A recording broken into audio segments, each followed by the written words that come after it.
Good morning, everybody. School of Techno Ayurveda wish to have an explorations of the Ayurveda from the youngsters and young Ayurvedists. With this feeling, Techno Ayurveda has started School of Techno Ayurveda explorations, by which we want to improve our quality through guest lectures. The first student must be started with the very auspicious topic. Out of this, the auspiciousness of the Ayurveda always with the Vata only. Thereby, the topic of the Vata has been chosen with an Acharya, Richa Acharya, who is born Acharya, and thereby Richa Acharya is going to deliver about the Avrta Vata, which is one of the complicated subject to understand in practice. So here this Vata, when we are speaking, Vayustantra Yantra Dharha Pranodana Samana Vyanapanatma Aham Pravartakaha Cheshtam Uchavachanam Niyanta Praneta Chamanasa Sarvendriyanam Udyojakaha. Each and every word is going to be very specific and targetive, and it is very explanative. To discuss about the Ayurveda, and especially in Ayurveda about the Vata, takes a long time even. A small effort is made how easily to be understand, or we can understand the Vata and especially the Avrta Vata and clinical applicability of the Avrta Vata.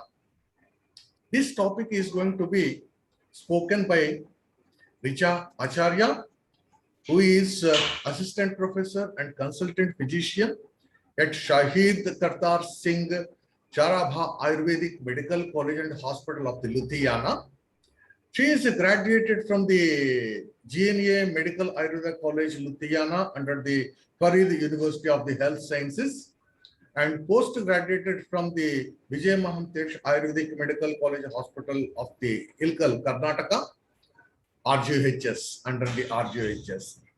Today, I am very happy to see her here and speak about the Vata, especially the Vata Avarana in specific with the clinical application. I invite Dr. Richa Acharya to hand over the platform, and you can screen share your PPT and speak your subject. Thank you, sir. ओम धन्वंतराय नमः।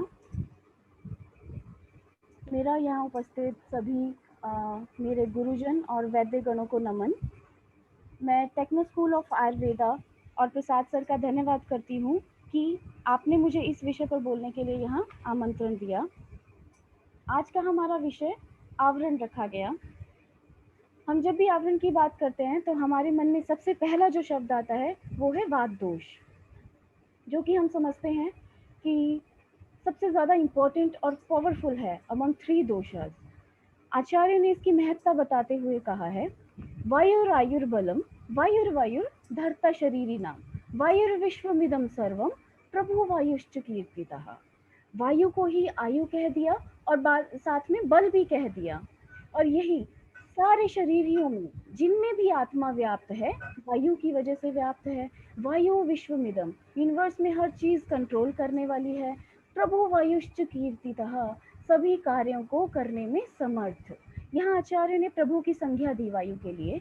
अगर हम प्रभु को थोड़ा सा समझे शब्द को, तो प्र से हम प्राण समझ सकते हैं और भू से भूमि।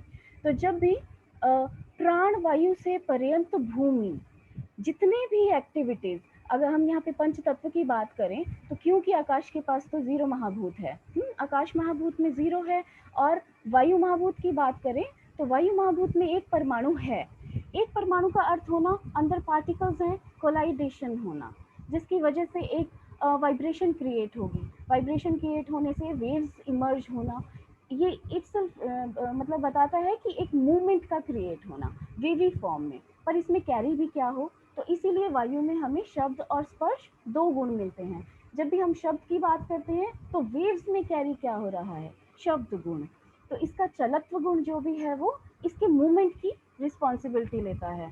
तो प्रभु जो शब्द है, आचार्य ने इसके लिए देते हुए सार्थक बताया और इसकी महत्ता समझाई। आचार्य ने वायु की प्रशंसा में और कुछ वर्सेस बताए हमें। अव्याहत गतियस्य स्थानस्थ प्रकृतो स्थिता वायु सयात सो अधिकम जीवेतीत रोगः समाशतम। ऐसे मनुष्य जिनके शरीर में अनइंटरप्टेड वायु की गति अपने ही नेचुरल स्थान पे रहे और प्रकृत अवस्था में रहे, ये बहुत ज़रूरी है। ये जो है प्राकृतवाद को जीवन के साथ संबंध करते हुए बताया। तो ऐसे मनुष्य रोग रहित रहते हुए 100 सालों तक जी सकते हैं। As long as what lasts in the body, the life exists. Again, we have very beautiful verse about Vat in Ayurveda. पित्त पंगु कफ पंगु पंगु मल धात्रा। तो हम सबको पता है कि वात सिर्फ मोबाइल नहीं है, ये अपने साथ साथ पित्त कफ धातु मल इन सबको लेकर चलता है। इनके बिना ये सारी लंगड़े माने जाते हैं। तो जिस तरह से वायु क्लाउड्स को लेकर चल पड़ती है, क्लाउड्स में रेन रहती है, यहाँ गुरुता है। आप समझ लें वायु में लघुता है, लघु होते हुए भी ये गुरु चीज़ों को कैरी कर पाती है, क्योंकि फ्रिक्शन की प्रॉपर्टी, चलत्व गुण है इसके पास, ये एक सबसे बड़ा रीजन है। और सूक्ष्मत्व, ये जो सूक्ष्मत्व की प्रॉपर्टी है अगेन ये शब्द गुण से मिलता है, अंदर चैनल्स में डीपर एंटर होने की प्रॉपर्टी। प्रकृति की बात की, वैकृति पे आते हैं। वायु के प्रकोप के कारण क्या क्या हो सकते हैं? आचार्य ने दो कारण कह दिए, धातु क्षय और आवरण। अगर आचार्य चक्रपाणी को सुने, बिकॉज ऑफ आवरण the speed of movement of वायु गेट्स अरेस्टेड, उसकी वजह से जो है वात का प्रकोप होना बताया। डेफिनेशन की बात करते हैं। वेग ऑफ द वायु गेट्स मार्ग आवरण बाय प्रतिबंध। अब जिसके पास इतनी फ्रीडम है, अगर आप उसे प्रतिबंधित कर दें तो वो बात बॉडी में क्या करेगी? वो दोनों दोषों को साथ लेते हुए, धातुओं को मलों को लेते हुए सभी चीजों को प्रकोप दे देती है। द वन विच कॉजेज अवरोध, दैट इज आवरण। अब इसके वर्गीकरण को सुनते हैं। आचार्यों ने जैसे व्याधियां असंख्य बताए, इस प्रकार से आवरण भी असंख्य कह दिए। अगर हम इसके 3 मेजर डिविजन्स को समझें तो मूर्त आवरण है, अमूर्त आवरण है और मिश्र आवृत वात है। मूर्त और अमूर्त हमें समझ आ जाता है, मिश्र आवृत वात कैसे समझें? जब भी पित्त कफ पांचों प्रकार की वायु को साथ लेकर प्रकोप दे दे, तो इसको हमने मिश्र आवृत वात समझना शुरू किया।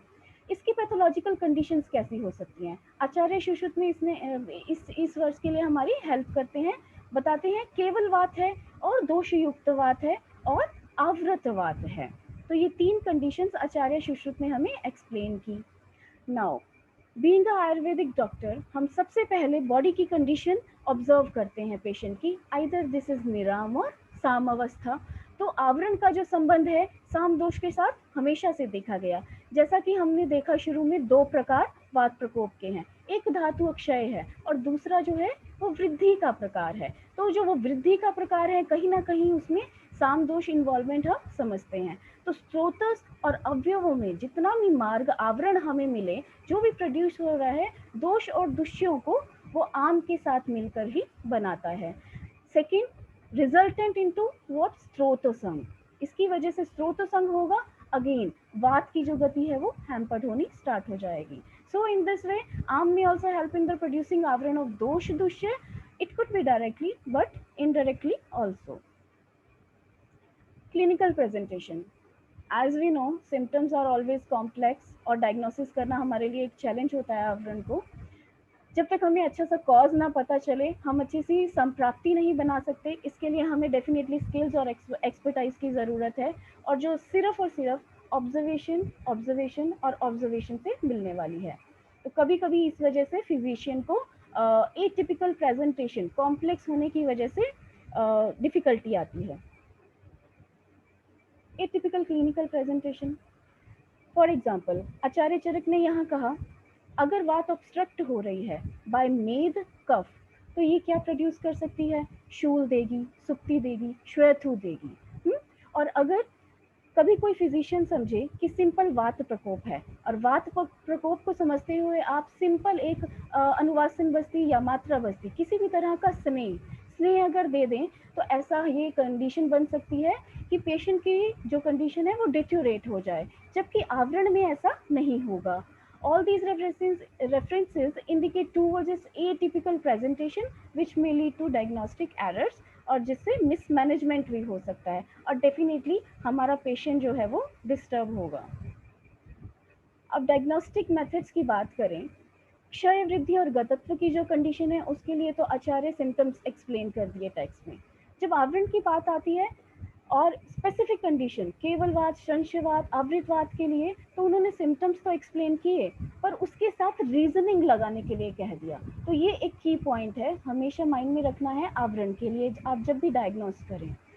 कभी कभी क्या होता है कि डायग्नोस हम करते हैं आवरण अनोन्य आवरण के लिए, डायरेक्ट नहीं पता चल पाता, पर it can be diagnose with the help of exclusion method. ऐसे आचार्यों ने कुछ एक्सक्लूजन मेथड्स बताए हमें जिनकी वजह से हम एक रीजनिंग क्रिएट कर सकते हैं on the basis of Altered physiology. अब एक्सक्लूजन और कुछ एलिमिनेटिंग ट्रायल्स की बात करें तो आचार्य भागवत यहाँ हेल्प करते हैं हमारी। वो कहते हैं it requires repeated clinical examination. हमें पेशेंट को बार बार again observation observation and observation. The second point is upashaya. Upashaya is the best thing to diagnose. ये आचार्यों ने हमें एक गिफ्ट दिया है डायग्नोसिस पर्पज से।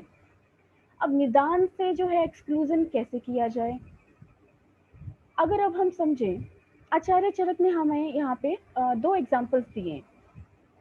We can see two types of मधुमेह described in चरक संहिता। जो पहला प्रकार है वो निदान स्थान में बताया जो कि धातु क्षय की वजह से है, और जो दूसरा है वो सूत्र स्थान सतारा चैप्टर में बता दिया जो वात आवृत होगा जिसमें कफ, पित्त और मेदस और मांस की वजह से। तो जो इटियोलॉजिकल फैक्टर्स मधुमेह डिस्क्राइब कर रहे हैं निदान स्थान में वो तो धातु क्षय की वजह से हैं, पर जो इटियोलॉजिकल फैक्टर्स हमें मधुमेह के मिल रहे हैं सूत्र स्थान में वो आवरक की वजह से होंगे, जैसे कफ, पित्त एक्सेट्रा। अब लक्षणों की बात करें, लक्षणों से हम एक्सक्लूजन कैसे करें, तो धातु अक्षय के जो बताए वो प्रेजेंट नहीं होंगे इन द कंडीशन ऑफ आवरण एज वी नो, क्योंकि आवरण जो है वो सेकंड टाइप है, वृद्धि की अवस्था है।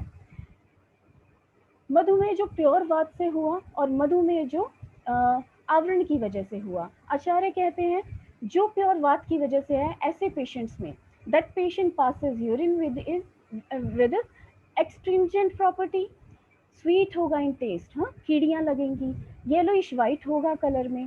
पर इसके अलावा जो मधुमेह आवृत वात की वजह से बताया उसमें वात पित्त कफ के फ्रिक्वेंटली सिम्टम्स मिलेंगे। सिवियरिटी शुरू में पता नहीं चलेगी, डिमिनिश्ड होगी, पर later on it become aggravated again and again. Here we needs always, it indicates the periodic and waxing bonding nature of clinical manifestation of आवरण। तो यहाँ पे अगेन आचार्य बार बार एक ही चीज कहते हैं, observation observation and observation. Condition aggravate हो सकती है जैसे ही कोई सीजन आए, कोई भी निदान सेवन किया, आवरण जो है वो इंक्रीज होता चला जाएगा। उपशय, उपशय से एक्सक्लूजन कैसे समझा जाए संप्राप्ति में। अब यहाँ पे आचार्य ने बताया the key point is here in the process of upashaya of vata, if अगर आप वात का उपशय समझेंगे तो आवृत नहीं होगा, फर्स्ट की पॉइंट। पित्त आवृत वात की बात करें, patient gets vidaha from the upashaya of vata, या वो अमल ले रहा है, लवण ले रहा है, उष्ण ले रहा है। On the other hand patient shows desire for cold things which is upashaya for pitta itself. तो कफ आवृत वात की बात करें तो देयर इज उपशय फ्रॉम कटु, तो पेशेंट को डिजायर होगा फास्टिंग करने का, एक्सरसाइज करना, रूक्ष हो कुछ things which are upashaya for kapha, लेकिन वात के लिए ये चीजें अनुपशय समझी जा रही हैं। अगर चिकित्सा को हम समझे यहाँ तो कुछ जनरल प्रिंसिपल्स बताए आचार्य चरक ने वातोपक्रम के लिए, तो उसमें with due care to obstructed vata, key point, हमें सबसे पहला जो ध्यान देना है जो भी ऑब्स्ट्रक्टेड वायु है एंड स्रोतस है बाय पित्त एंड कफ। सी वायु जो होती है इसके लिए ऑब्स्ट्रक्शन का काम जो है वो हमेशा कफ और पित्त करते हैं, क्योंकि पित्त के पास तो लघुता है, मूवमेंट है, फ्रिक्शन की प्रॉपर्टी है, पर जो पित्त और कफ हैं मूवमेंट थोड़ी सी पित्त के पास भी है, पर चलत्व गुण नहीं है, सरगुण है सिर्फ। तो वायु उसकी हेल्प करता है सरकने के लिए, थोड़ा सा मूवमेंट देने के लिए, पर कफ जो है पूरी तरह से गुरुता में है। अगर ये दोनों चीजें दूषित अवस्था में है तो डेफिनेटली ये वात की गति को मार्गावरण दे सकती हैं। तो आचार्य ने कहा अब इसमें किस तरह का फूड रेजिमेन, मेडिसिन कैसे यूज की जाए। अनभिसंधि, जो कि चैनल्स को ब्लॉक ना करे, अंदर स्निग्ध होना चाहिए, क्योंकि हमें वात की जो गति है उसको अपने सही स्थान पे लाना है। स्रोत शुद्धिकारक होना चाहिए। Cleaning of channel is very important. अगर हम ऐसा नहीं कर पा रहे हैं, क्योंकि हमने देखा मार्ग आवरण एक सबसे बड़ा कारण है वायु की गति में अवरोध होने में। तो in case Vata is obstructed at all the places, there is one condition, सर्वस्थान आवृत। अगर ऐसा लगे कि सर्वस्थान आवृत है और आशु है, तो ऐसी कंडीशंस में आचार्य ने कहा कि ट्रीटमेंट ऐसा करें जो वात को तो रेगुलेट करता है, पर ये पित्त और कफ के एंटागोनिस्ट नहीं होना चाहिए, उसके अगेंस्ट ना जाए, उनको प्रकोप ना दे, क्योंकि उनकी ही वजह से जो है ऑब्स्ट्रक्शन वायु के लिए है। Now, in the condition of Pitta Avrat Vata, the treatment of Pitta, which is not antagonist to Vata, जब भी हम पित्त के लिए ट्रीटमेंट करें, ऐसा हो कि वात के एंटागोनिस्ट, उसके ऑपोजिट ना जाए, दैट शुड बी प्रिस्क्राइब। और अगर कफ आवृत वात की बात की जाए तो ट्रीटमेंट ऐसा होना चाहिए जो वायु का अनुलोमन करे। कफ को तो ट्रीटमेंट करना ही है हमने, पर वायु का अनुलोमन बहुत जरूरी है। इसी तरह आचार्य कहते हैं आवरण में हम क्या करते हैं, शमन चिकित्सा बात की बात, पहले आवरण का रिमूवल वेरी इंपॉर्टेंट।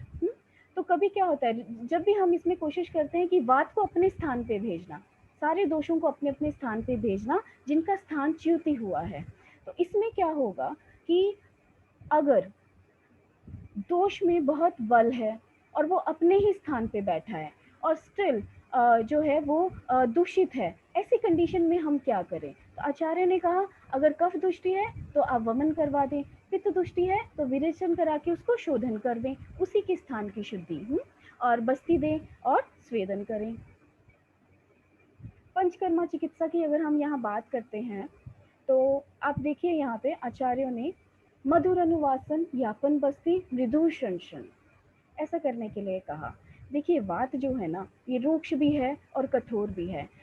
मैं एक एग्जांपल दूंगी, वायु को ना पीटा नहीं जा सकता क्योंकि रूक्ष है और कठोर है। अगर वायु आपकी बॉडी में सम अवस्था में है तो definitely it will act as hero. अगर ये विकृत अवस्था में है तो ये बिल्कुल डॉन की तरह एक्ट करेगी जिसके हाथ में गन होगी। तो हम इसके साथ कठोरता बिल्कुल नहीं बरत सकते। तो आचार्य ने कहा जब भी शोधन करें आप मृदु शोधन के लिए जाएं। मधुर अनुवासन बस्ती कह दिया, यापना बस्ती देने के लिए कह दिया, मृदु शंशन करने के लिए कह दिया। अब अगर बस्ती कर्म की बात करें, क्योंकि ultimately we have to treat vata, तो अगर वात के साथ कफ इन्वॉल्व हो गया है तो दूषित कफ को तो हमने रिमूव करना ही है, पर हाँ निरूह बस्ती देकर, पर उसमें हम हेल्प ले सकते हैं गौमूत्र जैसे द्रव्यों की। और अगर वात एसोसिएटेड है विद द पित्त दोष, तो जो दूषित पित्त है उसको रिमूव करना है with the help of niruha basti again, but mixing ksheer like dravya. Again दोनों कंडीशन में हमें अनुवासन बस्ती देनी है, पर कैसे देनी है, तेल से बनी हुई और मधुर वर्ग औषध की। नस्य कर्म पे आते हैं, इसके लिए चिकित्सा बताई। अगर वात कफ के साथ बैठा हुआ है सिर प्रदेश में तो इसके लिए धूमपान, नस्य, ये सारे ट्रीटमेंट है। शिरोनाशक विधियां एक्सप्लेन की कर दी गई हैं। और अगर फिर भी कफ और पित्त एलिमिनेट कर दिया हमने बॉडी में, उसके बाद केवल वात हर चिकित्सा करने के लिए कह दिया। बाद में वायु को शांत करना बहुत ज़रूरी है। तो ये हम ऑलरेडी पहले डिस्कस कर चुके हैं कि जब दोष अपने ही स्थान पर बलपूर्वक बैठे हुए हैं, दूषित हुए, तो उनको कैसे निकाला जाए, वमन, विरेचन, बस्ती और शमन चिकित्सा की मदद से। हाँ, जब भी हम पित्त और कफ को निकाल चुके हैं, शोधन कर चुके हैं, जितना भी बचा हुआ वायु चैनल्स में है उसको शमन करने के लिए, उसको अनुलोमन करने के लिए केवल वायु को जो है थेरेपीज देनी चाहिए। आचार्यों ने अलग से बहुत ही अच्छे तरीके से इसके सिद्धांत बताए। नेक्स्ट आते हैं रसायन थेरेपी। आवरण में रसायन कैसे कैसे, आचार्य चरक ने चिकित्सा स्थान 28 में बताया शिलाजतु, गोकुलु, च्यवनप्राश, ब्रह्म रसायन। ये जो स्पेसिफिक रसायन एक्सप्लेन किए, ये आवरण हटाने में बहुत मदद करते हैं। अब आते हैं अन्योन्य आवरण की बात पे। इसकी चिकित्सा के लिए आचार्य कहते हैं आप स्नेहन करें, स्नेहपान करें और बस्ती करवाएं। और ऐसी चिकित्सा, ये वित्सात चिकित्सा, ये हमारे लिए गिफ्ट की तरह है। आचार्यों ने हमें बहुत सारे गिफ्ट्स प्रोवाइड करे हैं ताकि हम हमारे पेशेंट्स को हर तरह का बेनिफिट दे पाएँ। तो ये जो चिकित्सा है, कभी शीत, कभी उष्ण, ये अल्टरनेटिवली यूज़ करना है। Again here observation, observation and observation. और अगर इन जनरल हम बात करें वायु की, तो उदान वायु की दृष्टि है तो हमेशा इसकी गति को हम अपवर्ड करते हैं बाय डूइंग वमन। अपानवात की दृष्टि है तो इसको हम लोग मैनेज करते हैं अधोगति देकर, डाउनवर्ड्स, अनुलोमन करवाना जरूरी है। समानवाद के लिए हमेशा शमन चिकित्सा इस्तेमाल करने के लिए कहा आचार्यों ने। It should be pacified in the middle. और व्यानवाद, it should be tracted out in all the direction. इसका काम कर्म ही ये है। Again, when it comes to pranavad, it should be protected carefully, continuously, as its location in its normal position is most essential. हमें पता है even cellular level पर आपके वात पित्त कफ के पांचों प्रकार अपने अपने फंक्शंस का काम कर रहे हैं। हम चाहे वो सेलुलर लेवल पे समझ लें, हम चाहे वो टिश्यू लेवल पे समझ लें, या आप उनको सिस्टम लेवल पे समझें। तो ये जो एनर्जी के बेसिस हैं हमारे बॉडी में, बहुत अच्छे से अपने सारे कामों को संचालित करते हैं। हाँ, does the vat which is covered and the vat that which has assumed an abnormal course should be brought back to the normal. Importance should be given more on the प्राणवायु एंड उदान वायु। अब आचार्यों ने ये एक बहुत ही अच्छे से हमें क्लियर किया, हम जब भी आवरण की चिकित्सा करें तो हमें इसे प्राणवायु और उदान वायु की सबसे ज़्यादा रक्षा करने की ज़रूरत है। प्राण ही हमारे जीवन है, और अगर उदान वायु को समझें तो जितना भी हमारा शारीरिक बल है वो उदान वायु पे ही स्थित है। इसलिए therefore these avran leads to loss of the life and vitality, so as most care should be taken while treating आवरण। कुछ अन्योन्य आवरण के स्पेसिफिक ट्रीटमेंट्स यहाँ मेंशन हैं। मैं कुछ ही डिस्कस करूंगी यहाँ, जैसे कि व्यानावृत प्राण, स्नेहयुक्त विरेचन is mention here. You can see in the लक्षणास त्वक दोष। जिस भी प्रकार के त्वक दोष आपको मिले, अगर आपको लगता है कि इस तरह की कंडीशन क्रिएट हो रही है व्यान आवृत प्राण के साथ, तो आप स्नेहयुक्त विरेचन दें। नेक्स्ट, प्राण आवृत समान, difficulty in speech, slurring in speech, ऐसी कंडीशन सेरेब्रल एटेक्सिया के पेशेंट्स में मिलती हैं। यातना बस्ती इज टोल्ड, बहुत अच्छा ट्रीटमेंट होता है और बहुत ही अच्छे रिजल्ट्स भी हैं इसके। 4 टाइप्स ऑफ स्नेह आर मेंशन। 4 नहीं मिले तो आप यमक भी यूज़ कर सकते हैं, जो अवेलेबल हो वो यूज़ करें।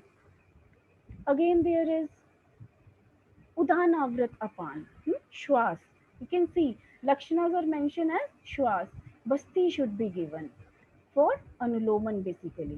तो ये एक जो है आचार्यों ने एक्सप्लेन किया। अपान आवृत उदान, अल्प अग्नि सबसे बड़ी प्रॉब्लम है आज के लिए। वमन इज मेंशन, दीपन इज मेंशन, और ग्राही औषध।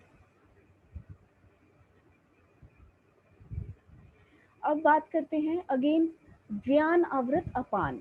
आप इसमें देखिए गुल्म, उदावत, एब्डोमिनल डिस्टेंशन, स्नेहयुक्त अनुलोमन। वायु का अनुलोमन सबसे ज्यादा एक की पॉइंट है जब हम आवरण को ट्रीट कर रहे हैं। अगेन कुछ स्पेसिफिक ट्रीटमेंट्स आचार्यों ने यहाँ पे एक्सप्लेन किए। दोष आवरण, दुष्य आवरण और मिश्र आवरण को लेते हुए वो बहुत ही डिफरेंट तरीके सिद्धांत बताए सबने। यहाँ एक स्पेसिफिक ट्रीटमेंट हम एक केस प्रेजेंट कर रहे हैं। A male 28 years old came with the complaint, patient को 3 दिन से जो है वो खुलकर बाथरूम नहीं आया था। तो we just consider it as a, जब टेस्ट करवाए गए तो उनका यूरिक क्रिएटिनिन वाज रेज्ड। हमने इस कंडीशन को ARF की तरह समझा, पर जो चिकित्सा का जो माध्यम था उसको हमने आवरण की दृष्टि से समझने की कोशिश की पूरी व्याधि को। तो जब देखा गया कि अपान जो वायु थी वो आवृत लग रही थी, तो इसी पर्पज से मैं पहले यहाँ पे ये बता देती हूँ, blood urea reduce to 20 from 51 and creatinine for 1 from 1.5। Actually इस रिपोर्ट से पहले एक और रिपोर्ट थी, वो मुझसे मिस हो गई थी, तो मैं यहाँ प्रोड्यूस नहीं कर पाई। एंड वो treatment we was given, patient को एक सबसे बड़ी प्रॉब्लम ये थी, 3 दिन से जब बाथरूम नहीं आया, एक भय व्याप्त था, पानी नहीं पी पा रहे थे 3 दिन से। तो आप समझ सकते हैं कि भय होना इट सेल्फ इज जो है सिम्टम ऑफ वात प्रकोप। तो इसलिए Shirodhara, we choose Shirodhara along with after 3-4 days, जब थोड़ा सा भय कम हुआ और जो बाथरूम आना शुरू हुआ, हमने गोक्षरादि गुगलू पेशेंट को स्टार्ट करवा दिया था। तो शिरोधारा चूज करना, हम जब शिरोधारा की बात करते हैं तो ये आवरण रिमूव करने में सबसे बहुत अच्छा हेल्प करता है। स्पेशली जैसे पेशेंट में सिम्टम था भय का, तो एक मानसिक सिम्टम था। इसके अलावा शिरोधारा अगर आप देखेंगे, अप्रवृत्ति अति प्रवृत्ति दोनों के लिए बेस्ट समझा जाता है। जब हम चिकित्सा की बात करते हैं तो दोषों को सम अवस्था लाने में कहा, समदोष समग्निश्च समधातु मल क्रिया। तो आचार्य ने कह दिया कि आप दोषों को सम करने पे फोकस करें, कम ज़्यादा नहीं। तो यही एक जो की पॉइंट है, इसमें हमने शिरोधारा अप्लाई की। इस कंडीशन को आप श्रृंखलावाद की दृष्टि से भी ले सकते हैं, पर आवृतवाद की दृष्टि से मैंने इसे ज़्यादा समझा। तो ये कफ पित्त आवृत अपान वायु की कंडीशन मैंने इसे समझी। तो आप इसमें डेट भी आप देख सकते हैं, ये 27 जनवरी को पेशेंट आया था और 1 फेब को ये रिपोर्ट्स ऐसी नॉर्मल आई थी। तो विद इन 5 और 6 डेज ये हमें रिजल्ट्स मिल गए थे। तो मुझे लगता है कि इससे फास्ट ट्रीटमेंट हम आयुर्वेद में कैसे ढूंढ सकते हैं। तो ये आचार्यों की पूरी तरह से देन ही है हमारे लिए कि पेशेंट्स को हम ट्रीट कर पाएँ। एक और स्पेसिफिक ट्रीटमेंट के एग्जाम्पल मेरे पास है, condition of आम आवृतवात।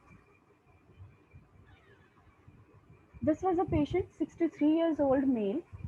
पिछले 10 साल से इनको ये तकलीफ थी, आर फैक्टर बार बार इंक्रीज होता था।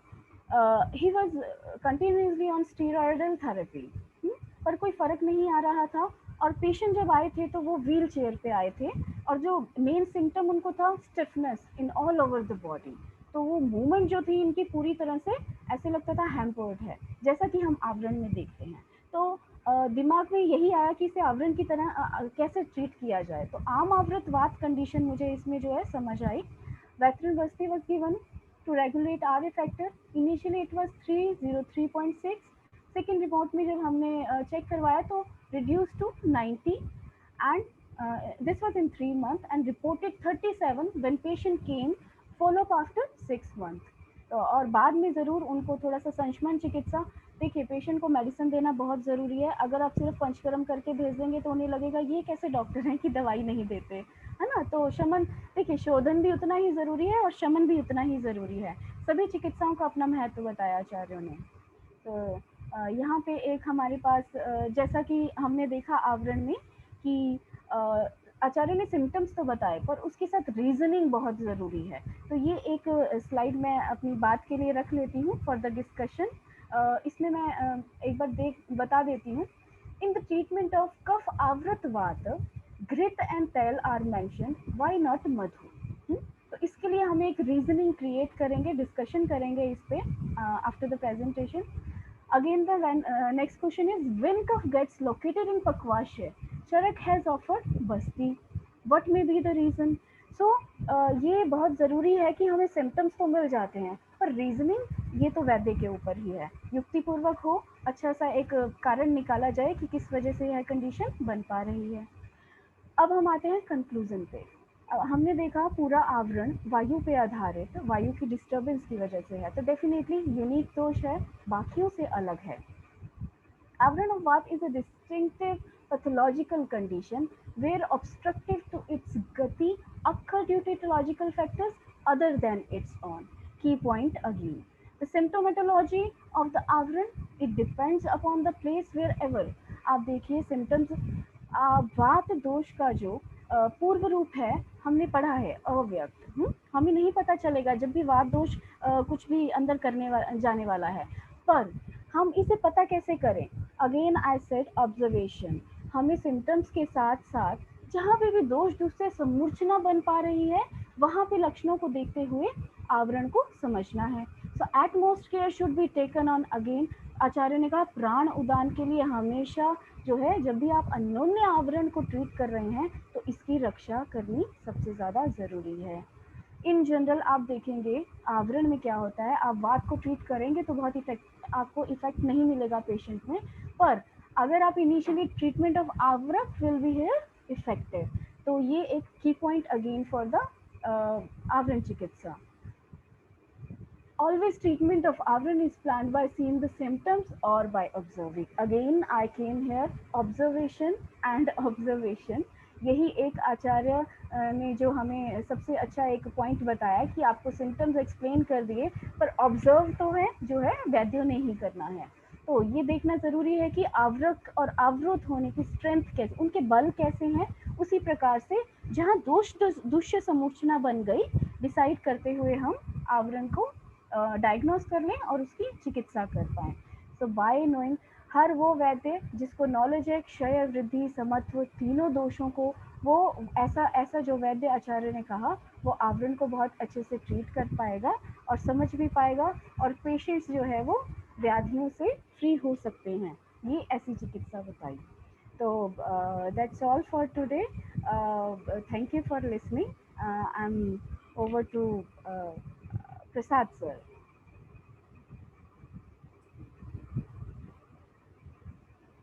Thank you. Thank you very much. It's a very nice lecture, and I really enjoyed the lecture today. And now I invite, if at all any questions or doubts, then we can have it. The two questions were posed here. In treatment of the Kapha Vratavata, Dhrita Taila are mentioned. Why not the Madhu? So the first and foremost is, it is a Kapha Vratam. Madhu is the most important. But here, Vata and Dhrita are being given, and Taila are being, for the Vata, Dhrita Tailas are being given. Here one thing, Vata, Vatam Snehena Mitravat. Vata is always to be treated like a friend with the Sneha is being there. This is the one thing which we have to understand. And when Kapha gets located in the Pakwaseya, this is going to become the Gata Vata. In fact, the Gata Vata has to be treated in a different way. And here, the Vasti Dravyas are going to be get deferred. Even though we are thinking of the Vamana, Virechana, and Vasti are specifically for the Kapha Pitta Vatas, in fact, the Dravya which we are using are going to be, because I have observed in many of the disease conditions, no disease condition is going to be fair enough, and there is a Anubandha Anubandha doshas. Thereby, we have to observe the Anubandha Anubandha doshas also. Thereby, here the Pakvasaya Gata Kapha is going to be a Vatasthana Gata Kapha to be treated with the Tishna Ushna Dravyas, where the Vata and Kapha simultaneously are being treated. Otherwise, Vata Kaphahara Dravyas are to be used in the Vasti. Thereby, we can treat it very comfortably, is understood. So, I am very much thankful, and you can withdraw the location. I think I can make it out. Yes, now we can just go for the small discussions. And if at all anything are being there, please unmute yourself to speak, and make yourself conveniently to speak a question or otherwise your appreciation.